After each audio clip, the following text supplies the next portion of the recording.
Abu Bakar Asy-Syiddiq radhiyallahu an, keutamaannya serta sifat zuhud dan tawaduknya, juga kesabaran dan ketegaran Abu Bakar Asy-Syiddiq, sahabat-sahabat yang berperang, yaitu memerangi orang-orang murtad. Dan di bab ini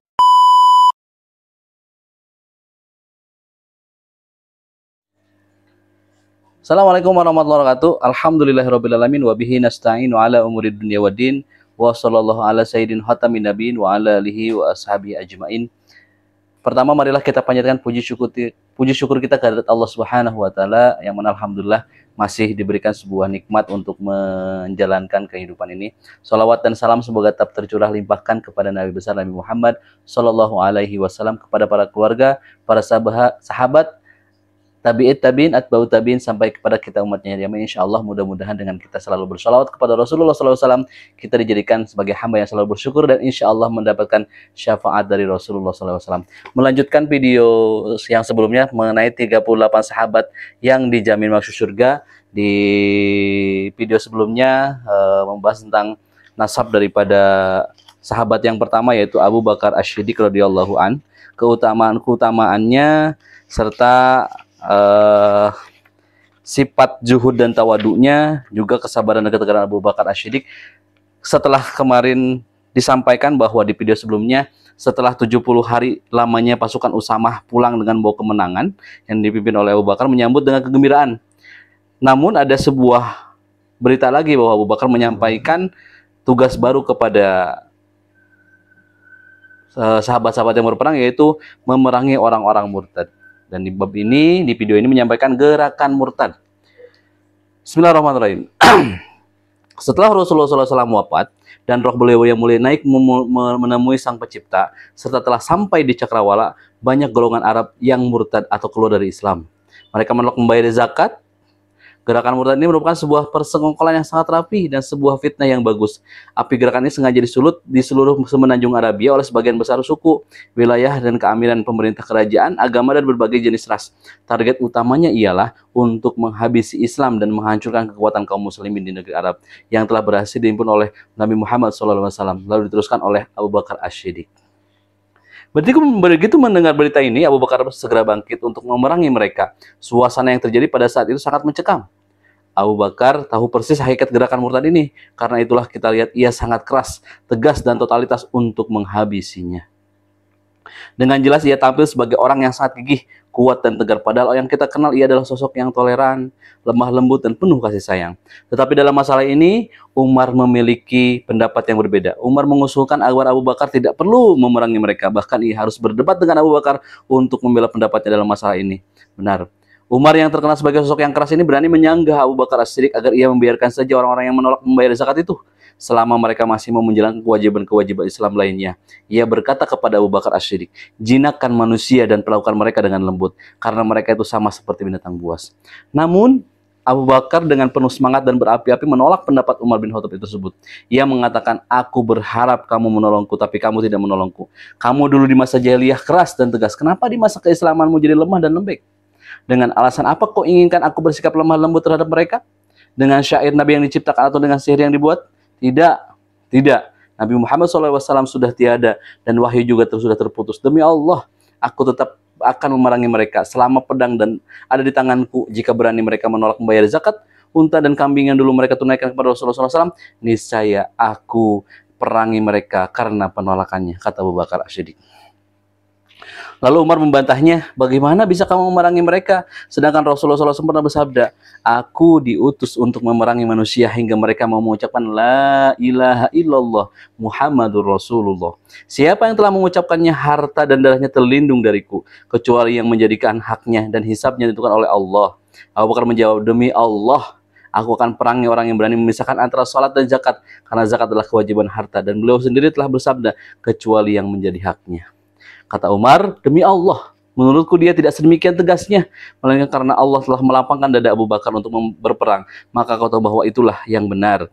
Tarik Al-Khulafa Asy-Syuyuti halaman 119-122, Khulafa Ar-Rasul halaman 24. Dan betul saja Abu Bakar As-Siddiq menyiapkan pasukan untuk memerangi orang-orang yang murtad dan orang-orang yang menolak membayar zakat. Ia menyerahkan 11 bendera dan memerintahkan kepada setiap pasukan pembawa bendera untuk menuju target sasaran yang sudah ditentukan. Sementara dia sendiri mengomandani satu bendera menuju sebuah tempat bernama Zulqafat. Akan tetapi Ali bin Abi Thalib radhiyallahu anhu bersikeras dan mengharap Abu Bakar pulang saja.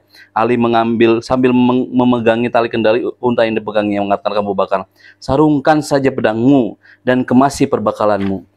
Demi Allah, jika sampai pasukan kaum muslimin bersamamu tertimpa bencana, maka eksistensi mereka akan lenyap sepeninggalanmu." Mendengar itu, akhirnya Abu Bakar mau pulang. Ia menyerahkan bendera itu kepada orang lain. Al-Bidayat wal-Nihayat, jilid 6 halaman 606. Sungguh Allah telah memperkuat persatuan dan kekuatan kaum muslimin atas musuh mereka, sehingga mereka sanggup memadamkan api fitnah kemurtadan dan melakukan suku-suku yang menolak membayar zakat. Selanjutnya adalah sebab-sebab munculnya kemurtadan. Banyak faktor yang menjadi sebab munculnya kegerakan kemurtadan, tetapi yang terpenting diantaranya adalah tidak adanya iman yang mendalam di hati semua kabilah atau suku Arab. Kebagian dari mereka ada yang diam-diam sudah beriman, namun mereka belum bisa merasakan manisnya. Mereka inilah yang disungguh oleh firman Allah Ta'ala. Orang-orang Arab Badu itu berkata, "Kami telah beriman." Katakanlah kamu belum beriman, tapi katakanlah kami telah tunduk. Al-Hujurat ayat 14.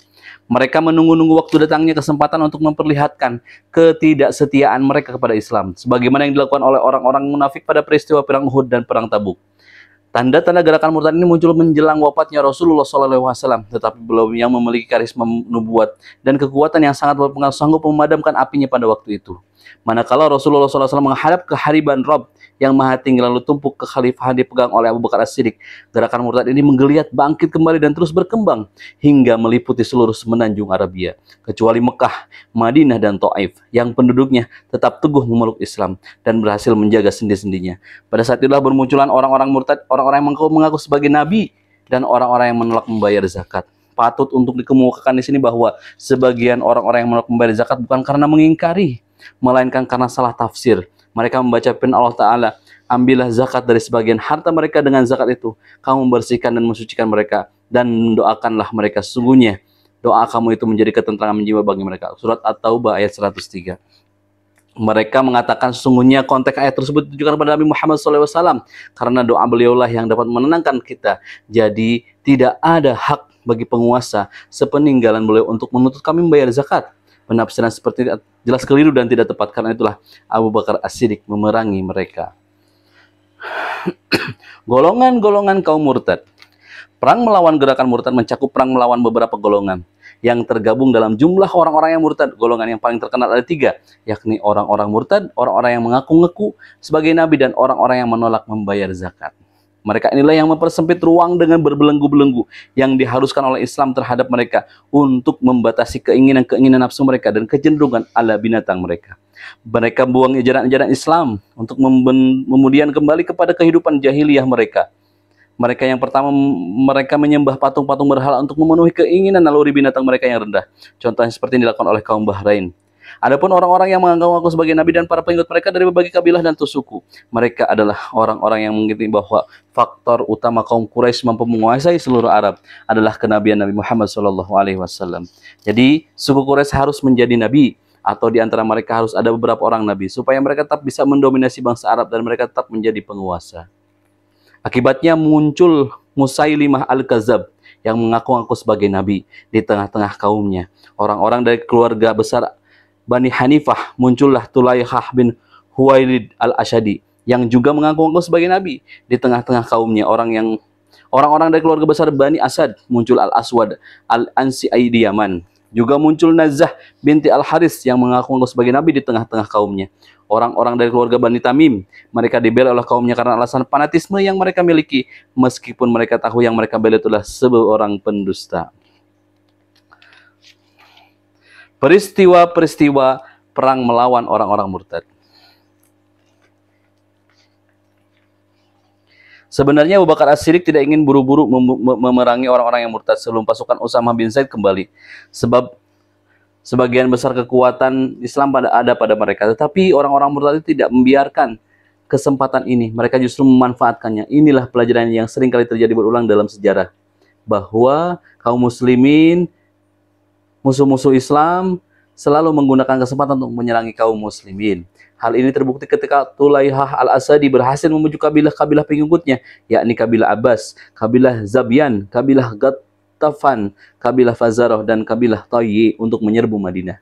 Pasukan gabungan dari beberapa kabilah ini bergerak tiba-tiba di dekat Madinah. Mereka dibagi menjadi 2 kelompok. Satu kelompok bermarkas di Zulqasad dan satu kelompok lagi bermarkas di daerah Abraq yang terletak di daerah Zab kurang lebih 120 km dari Madinah. Para komandan pasukan sekutu ini mengutus delegasi ke Madinah. Mereka menuntut Abu Bakar As-Siddiq agar mereka hanya diwajibkan melaksanakan sholat dan tidak membayar zakat. Namun dengan tegas Abu Bakar menjawab, "Demi Allah, sekiranya mereka menolak membayar zakat kepadaku, akan aku perangi mereka hal ini." Abu Bakar mengusir rombongan delegasi ini. Mereka pun pulang kepada para pemimpin yang mengutus mereka.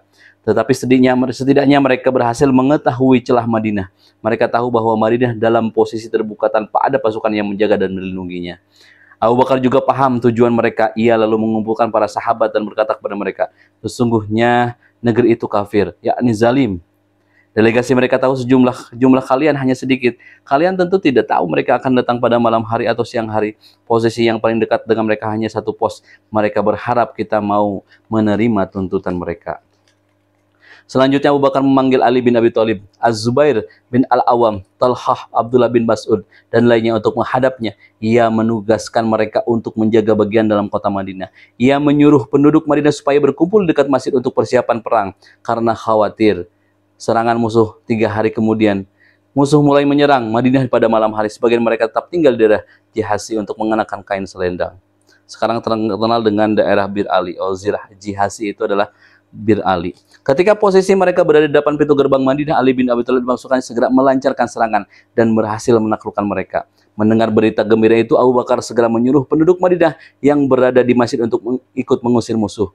Abu Bakar dan beberapa pasukan Islam mengejar orang-orang ini hingga mereka sampai di daerah Zuhasi. Namun, mereka tiba-tiba diserang oleh orang-orang murtad dengan menggunakan bejana-bejana terbuat dari kulit yang telah mereka siapkan sebelumnya.